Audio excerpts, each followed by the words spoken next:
Precisamos de Ti cada dia mais e mais, Senhor. Firma os nossos pés em Ti, Senhor. Que nós possamos elevar os nossos olhos para Ti, Senhor, ó Pai, porque é em Ti que está a nossa força, a nossa alegria, Pai querido. Senhor, fica conosco, acampa os Teus anjos, Senhor, neste lugar, Pai querido. Se porventura há alguém, Senhor, nos acompanhando pela internet, Senhor, visita, Pai. Tu és onisciente, Pai querido, Tu estás em todos os lugares, Senhor. Esteja visitando, Pai, suprindo as necessidades, ó Pai querido, confortando o coração aflito, Senhor. Esta é a minha oração a Ti, ó Pai, em nome de Jesus. Amém.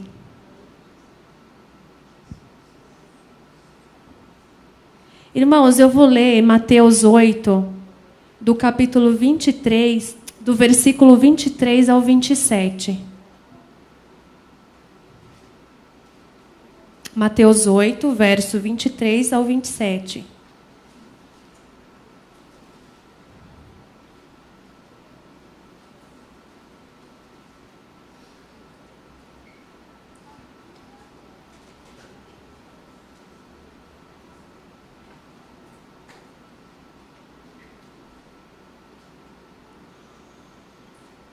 Amém? Diz assim: E entrando ele no barco, seus discípulos o seguiram. E eis que no mar se levantou uma tempestade tão grande que o barco era coberto pelas águas. Ele, porém, estava dormindo. E os seus discípulos, aproximando-se, o despertaram, dizendo: Senhor, salva-nos, que perecemos. E ele disse-lhes: Por que temeis, homens de pequena fé? Então, levantando-se, repreendeu os ventos e o mar, e seguiu-se uma grande bonança. E aqueles homens se maravilharam, dizendo: Que homem é este que até os ventos e o mar lhe obedecem? Até aqui. Aqui nós percebemos, né, que os discípulos eles ficaram desesperados, né, quando eles viram a tempestade e ali em meio ao mar. E muitas vezes, irmãos, nós somos assim também, nos comportamos assim também, né, no meio de muitas provações, e acabamos esquecendo do grande Deus que nós servimos, né, esquecendo do poder que há no nome de Jesus, o nome que é sobre todo nome, que Ele tem todo o poder e toda a autoridade, até para parar os ventos, né? E então eu comecei a pensar, quando nós entregamos o barco do nosso ser nas mãos de Jesus, né? Nós temos paz, encontramos paz. E o Senhor, Ele nos conduz a caminhos que nós nem imaginaríamos passar, né? Ainda que tudo pareça tumultuado, conturbado, ainda que pareça que estamos atravessando a tempestade em meio ao mar. Mas quando nós entregamos e confiamos a nossa vida nas mãos do Senhor, nós encontramos paz e encontramos solução para os nossos problemas. Amém, irmãos? Ainda na segunda carta aos Coríntios, capítulo 4, versículo 17, diz assim. Deixa eu ir lá.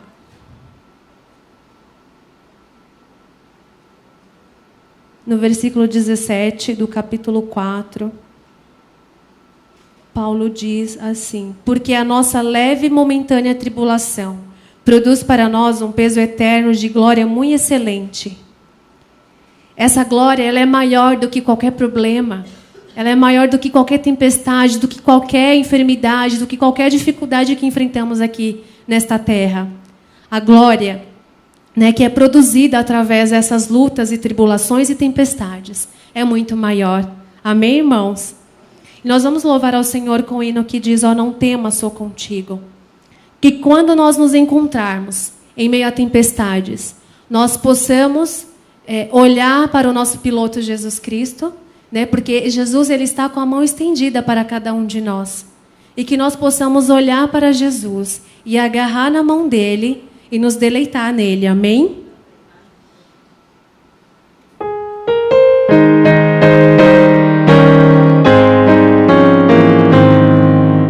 Se a fé por vezes falta, quando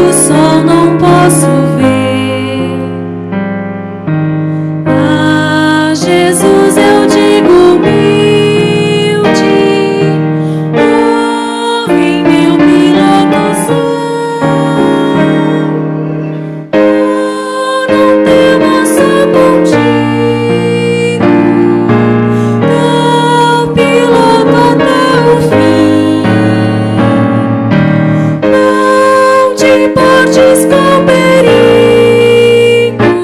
és amor, confia em mim. Quando a tentação me envolve e não posso a Cristo ver, eis que em meio à tempestade ouço o Salvador dizer: não temas, sou contigo, eu piloto até o fim. Não te portes com perigo, és amor, confia em mim. Quando a alma se abate, quando os dias longos são, vou olhar ao meu piloto, este canto escuto então. Não temas, sou contigo, eu piloto até o fim. Não te portes com perigo, és amor, confia em mim. Se do mar à praia chego, mesmo havendo turbilhão, vejo meu piloto ao lado, tenho fé na direção. Não temas, sou contigo, eu piloto até o fim. Não te portes com perigo, és amor, confia em mim. Amém. Que cada um de nós possamos confiar a cada dia mais e mais no Senhor Jesus Cristo. Amém, irmãos? Eu agradeço a oportunidade e eu passo agora a palavra à cooperadora irmã Cida.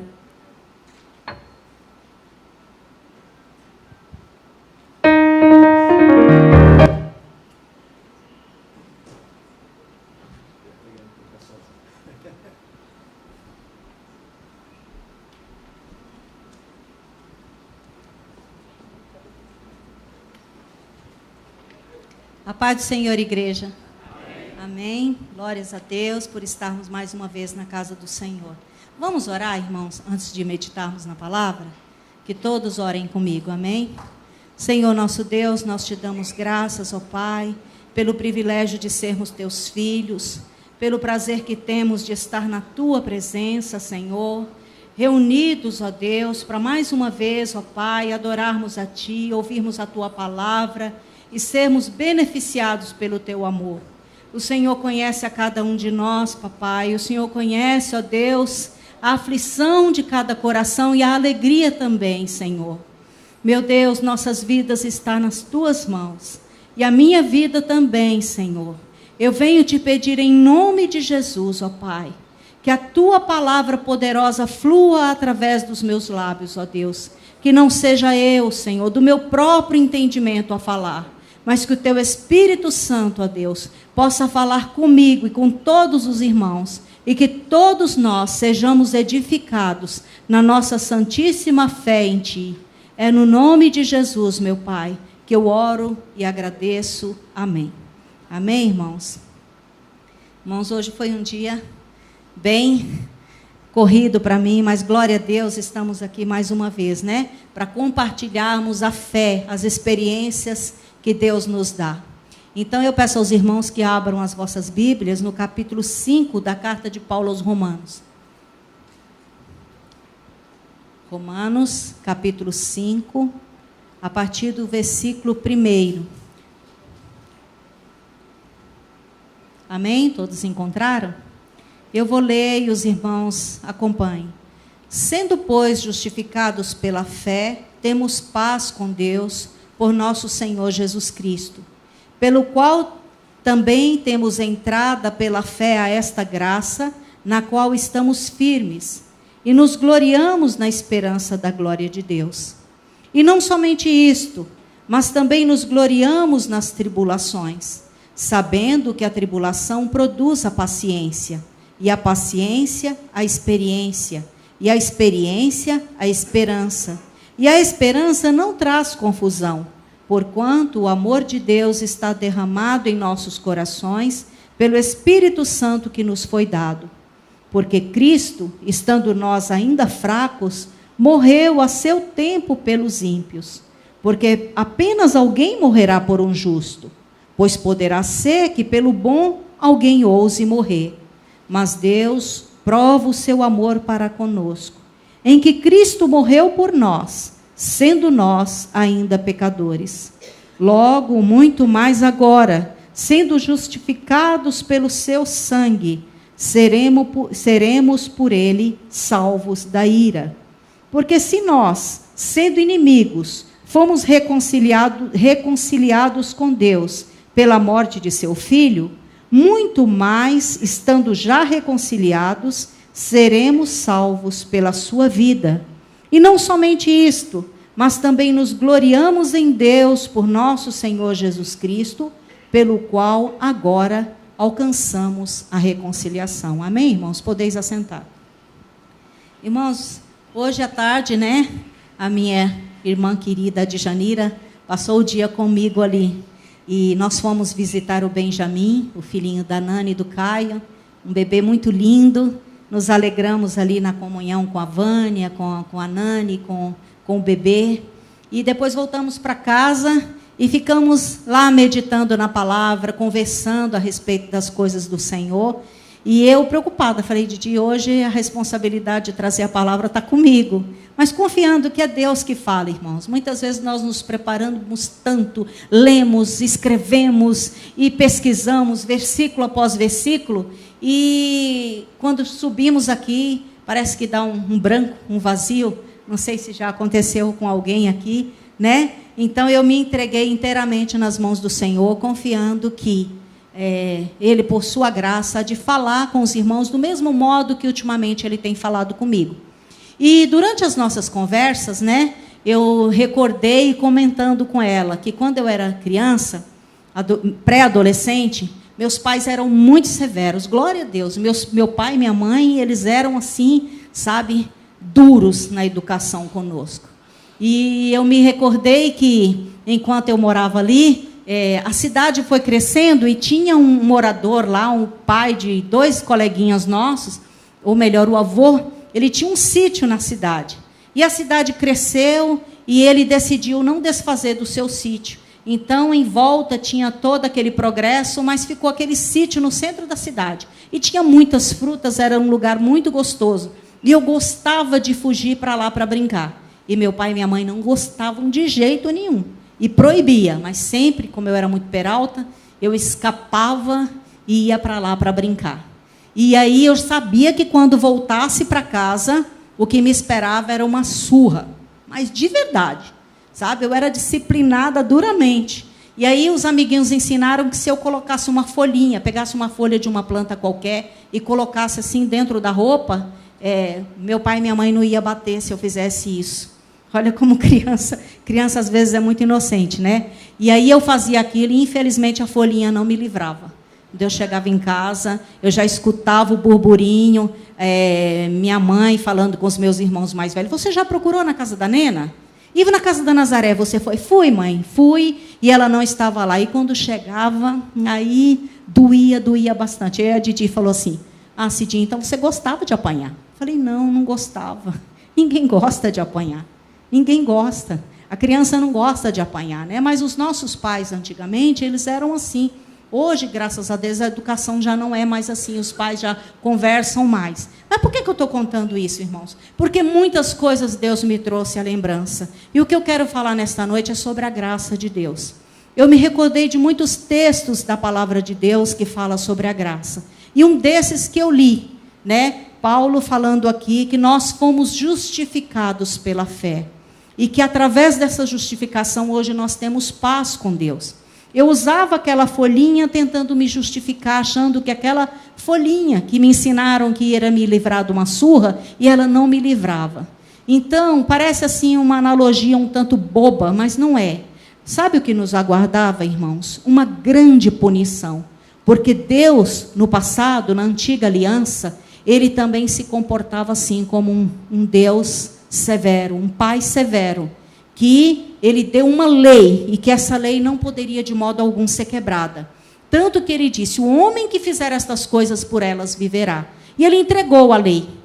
Né? Ele entregou a lei através de Moisés e disse, olha, estas coisas te sobrevirão se você cumprir a lei. Lá em Deuteronômio capítulo 28, nós lemos as consequências na vida daqueles que cumpriam a lei, que seriam abençoados, que seriam benditos, tanto no campo como na cidade, eles seriam abençoados. Também, a mesma lei dizia lá no mesmo capítulo, que aquele que transgredisse aquela lei, muitas maldições viriam sobre ele. Aí, aquela antiga aliança, os homens se esforçavam para cumprir a lei, e não conseguiam. E continuamente eles se sentiam culpados diante de Deus. E a lei que era boa, se tornou para eles um jugo muito pesado. Porque aquela antiga aliança, eles não conseguiam cumprir. E aí, Deus, que é benigno, que deu aquela aliança exatamente para que o homem percebesse que ele era um pecador. E que por si mesmo ele jamais conseguiria agradar a Deus. Então Deus faz com o homem uma nova aliança. E ele promete através do profeta Jeremias dizendo, eis que virão dias, diz o Senhor, em que farei com a casa de Israel uma nova aliança, não como aquela aliança que eu fiz com seus pais no passado. Como eles não permaneceram naquela aliança, eu para eles não atentei, diz o Senhor. Eu farei com o povo de Israel uma nova aliança. Colocarei as minhas leis no seu entendimento e jamais me lembrarei dos seus pecados. Irmãos, hoje nós, o povo da nossa aliança, da nova aliança, nós somos o povo da nova aliança. Meus pais, a Bíblia diz que nós tínhamos os nossos pais no passado que nos corrigiam para o nosso bem. E que nós até mesmo os reverenciávamos, sabendo que ele nos corrigia por um pouco de tempo.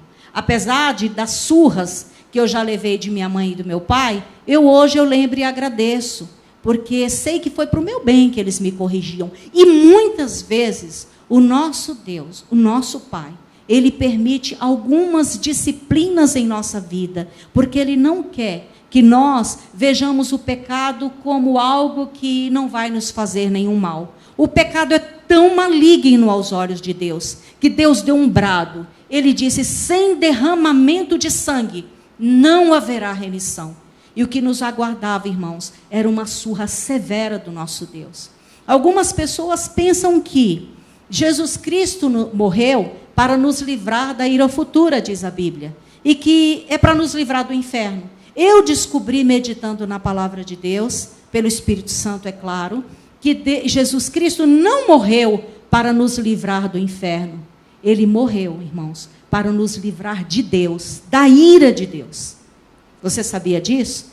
Vejamos aqui, o que está escrito aqui no Evangelho, ou melhor, na carta de Paulo aos Romanos, no capítulo 5, versículo 17.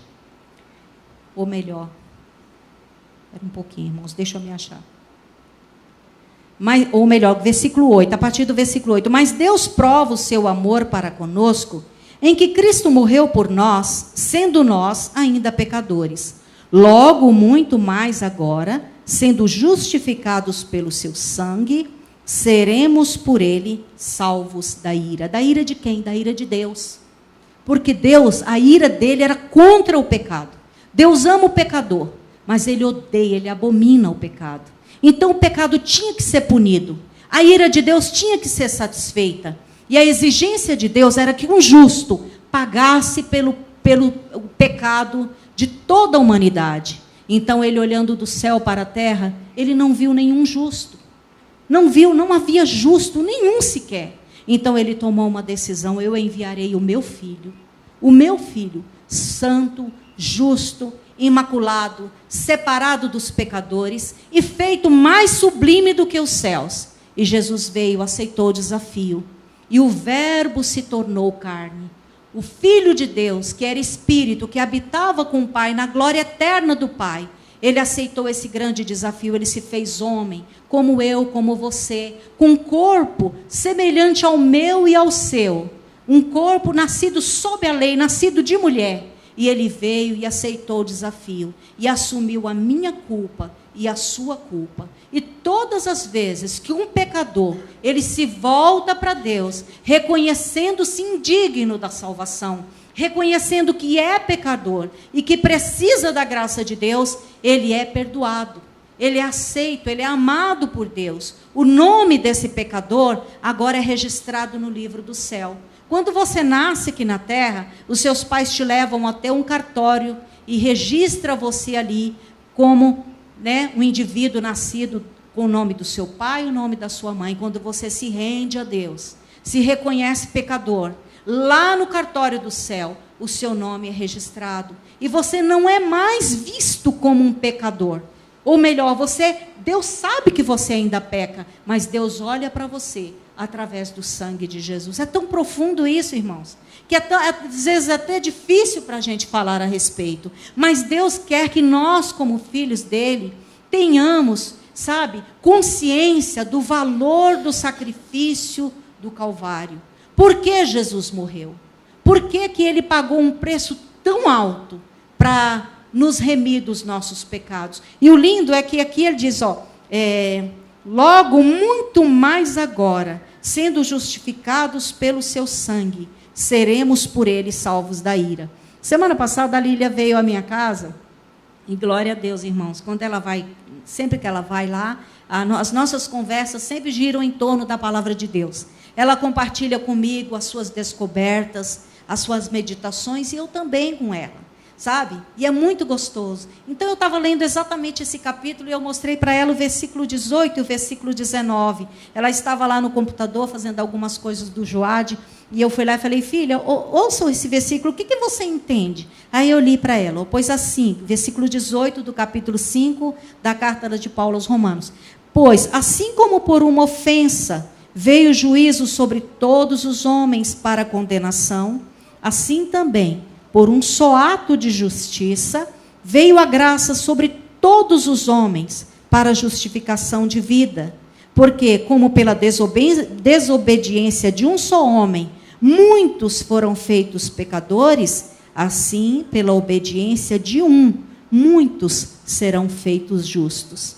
E aí eu falei: o que você entende? Ela falou: mãe, eu não estou entendendo. Eu falei: filha, por que aqui fala que a graça veio sobre todos os homens para a justificação de vida? E que assim, do mesmo modo, pela obediência de um, muitos serão feitos justos. Por que muitos e não todos? Então, ela falou: mãe, porque alguns não se consideram pecadores. Há algumas pessoas que acham: eu não mato, eu não roubo, eu não faço mal para ninguém. Então, não precisa ser crente, não precisa aceitar Jesus, Mas a graça é estendida, irmãos, do mesmo modo que muitos serão feitos justos. Dentre esses muitos, só serão feitos justos aqueles que reconhecem que, por seus próprios méritos, eles jamais poderão ser aceitos por Deus e se rende aos pés do Salvador. Deus tem falado muito comigo a respeito do valor da sua graça. Você tem consciência nessa noite de que você é filho de Deus, E que Deus, ao olhar para você, Ele tem por você e por mim o mesmo amor que Ele tem por Jesus? Que quando Deus olha para você, Ele já não te vê mais como um ser condenado, porque a ira dele se desviou de você e recaiu sobre Jesus.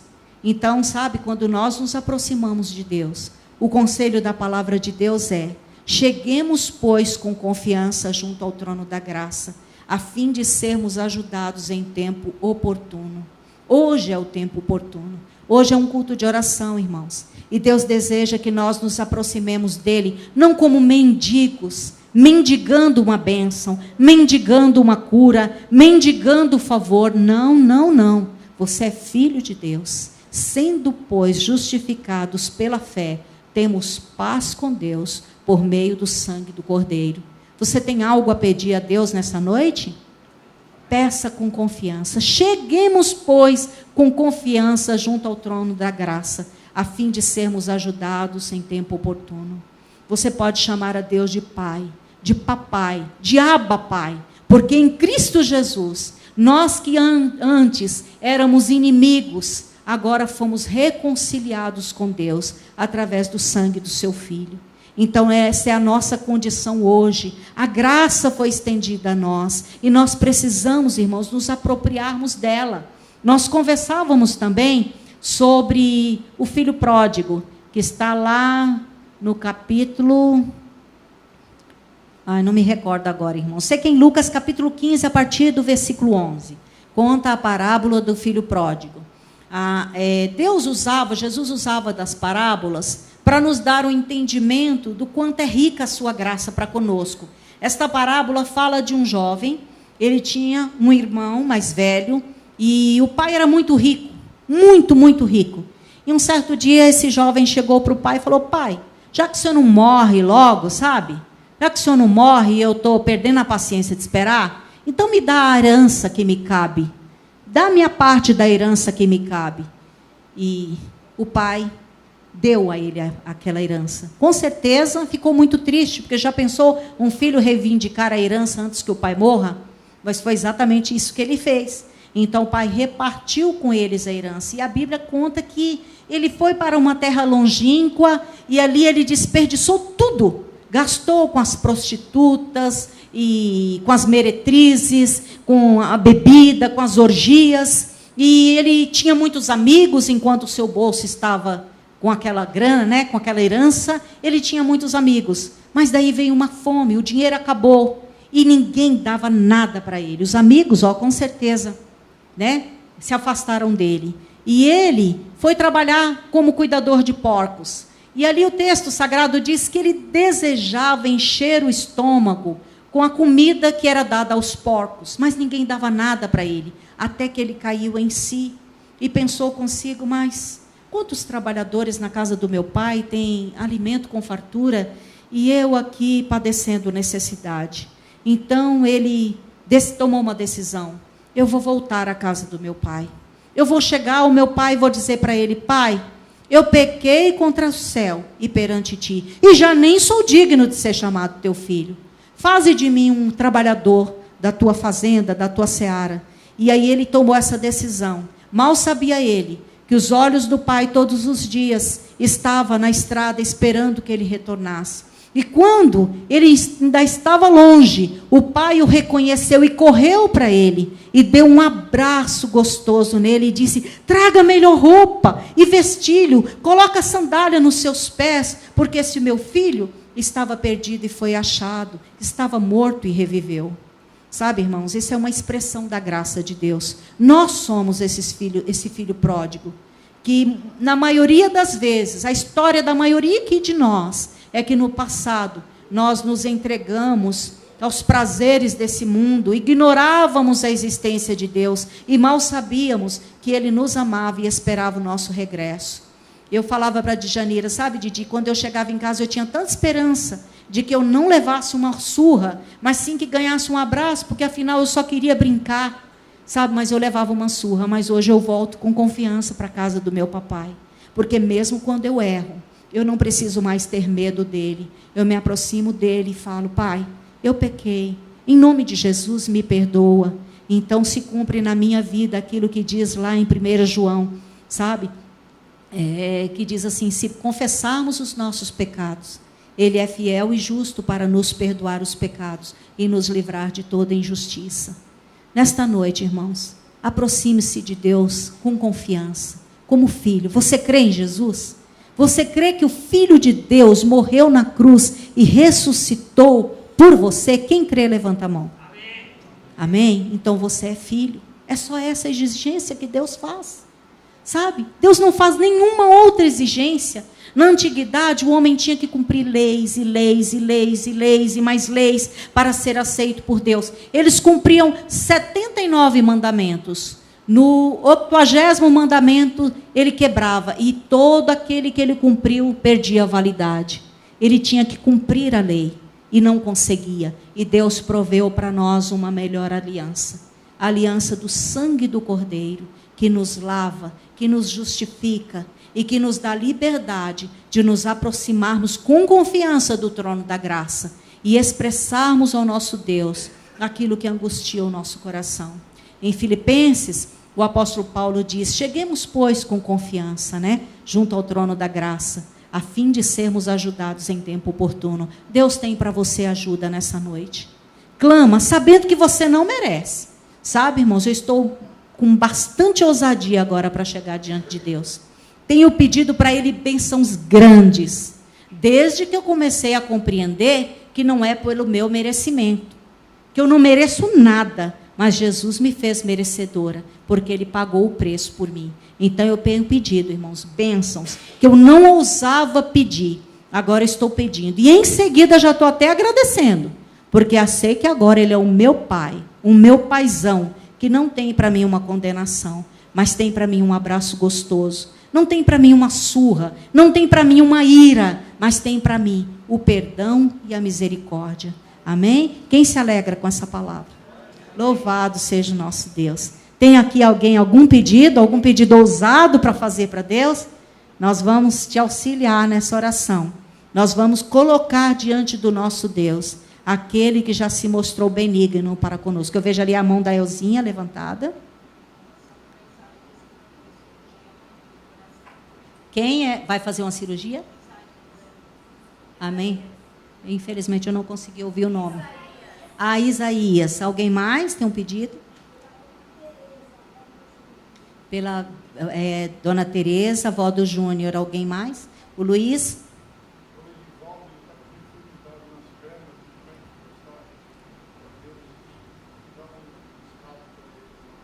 Edivaldo, que está com uma enfermidade nas pernas. A Rosa, nós vamos também nesta noite, irmãos, orar por um querido nosso.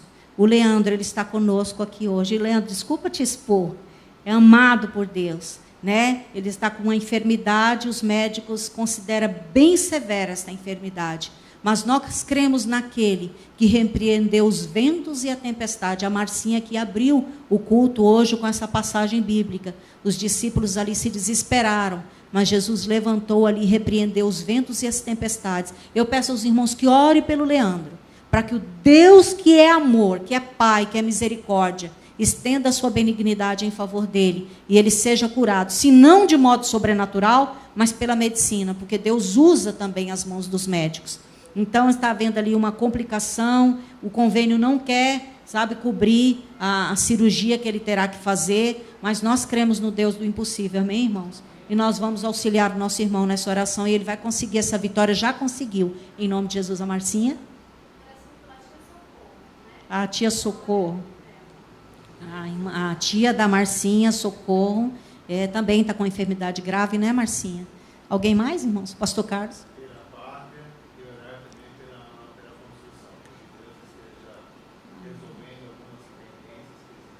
Amém. Pela nossa pátria, pela construção, para que Deus dê vitória nas pendências que existem ainda ali. Gabi? Irmão Henrique da Gabi, agora a irmã Maria.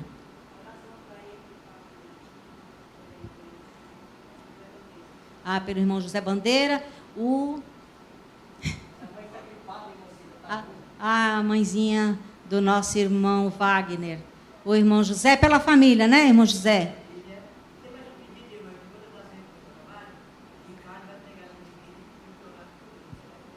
Amém. Irmão, se você não lembra, vamos todos colocar os nossos pedidos diante de Deus. Eu também tenho pedidos a apresentar a Ele. E sei que Ele está com seus ouvidos inclinados para nós. e que já nos deu a vitória. Amém, irmãos? Vamos todos orar.